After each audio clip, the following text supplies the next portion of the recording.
ఏదో పాపంలో పడిపోయాడు అనుకో, పడిపోయి సెటిల్ అయ్యాడు అనుకో, సెటిల్ అయినప్పుడు కూడా దేవుడు క్షమించి కొంతకాలము వాడుకుంటాడు. పరిశుద్ధాత్మ అభిషేకము, బాగా వినండి, శ్రద్ధగా వినండి, మీకు మీ తర్వాత అనేక మందికి పనికొచ్చే విషయం చెప్తున్నా. పరిశుద్ధాత్మ అభిషేకమును నూనెతో పోల్చాడు. అవునా? నీళ్లు పడ్డాయి అనుకోండి, తుడిచేస్తే వెంటనే పోతుంది. కానీ నీ చేతి మీద 1 కిలో నూనె పోస్తాను, తుడిచేస్తే మొత్తం పోతుందా? నూనె తుడిచినా సరే చమురు జిడ్డు అట్లాగే ఉండిపోతుంది. నీళ్లు పడితే తుడిచేస్తే పోతాయి, కానీ నూనె పడ్డప్పుడు వెంటనే పోదు. వదిలించుకోవడం సులభం కాదు. పరిశుద్ధాత్మ అభిషేకం కూడా అలా జిడ్డులాగా ఉంటుంది, తొందరగా వదలదు. ఒకసారి తప్పు జరుగుతుంది, అయినా అభిషేకం పోవాలంటే తొందరగా పోదు, చాలా కష్టం. కానీ ఒకనాటికి పోతుంది. నూనెను తుడిచేయడం కష్టం, కానీ అసాధ్యమా? అసాధ్యమా? సబ్బెట్టి కడిగితే పోతుంది. అభిషేకము కూడా అంతే, అంత ఈజీగా పోదు. నువ్వు ఒకసారి తప్పు చేసినప్పుడు అభిషేకం పోదు, రెండోసారి మూడోసారి అభిషేకం పోదు.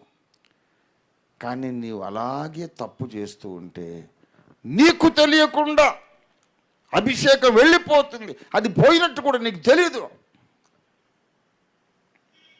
దీనికి మంచి తార్కాణం, ఈ పాఠం మనం నేర్చుకోవడం కొరకే దేవుడు బైబిల్లో సంసోను జీవిత చరిత్ర రాశాడు. సంసోను దేవునికి ప్రతిష్ఠితుడు, నాజీరు చేయబడినవాడు. ఒక వేశ్యను చూచి మోహించి ఆమెతో చేరాను.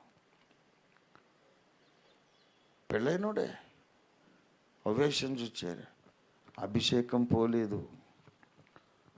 అతన్ని కట్టేస్తున్నాడు, పుట్టుకుని తెంచుకొని వెళ్ళిపోతున్నాడు. కట్టేస్తున్నారు, గేట్లు కూడా బీకుతున్నారు.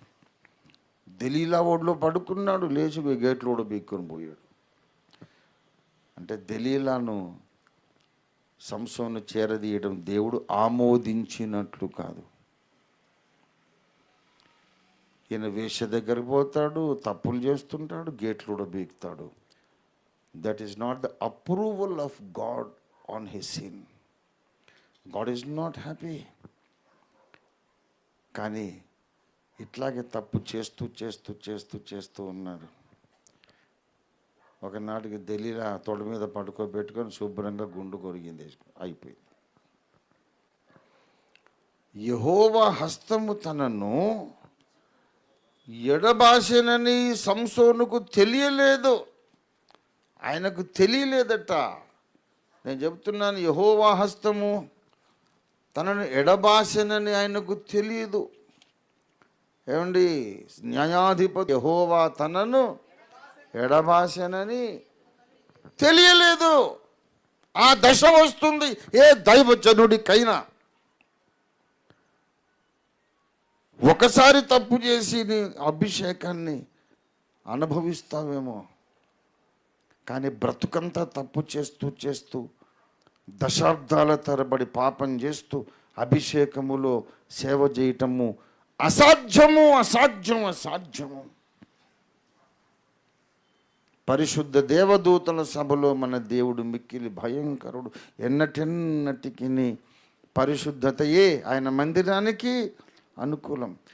ఒకసారి తప్పు చేసినప్పుడు దేవుడు అభిషేకాన్ని వెంటనే తీసేయడేమో, కానీ దేవుడు నా తప్పును అంగీకరించాడు, ఆమోదించాడు, దేవునికి ఇష్టమే, ఆ దేవుడు ఒప్పుకుంటున్నాడు అనుకొని నువ్వు కొనసాగేవంటే ఒక టైం వస్తుంది, నీకు తెలియకుండా అభిషేకం వెళ్ళిపోతుంది.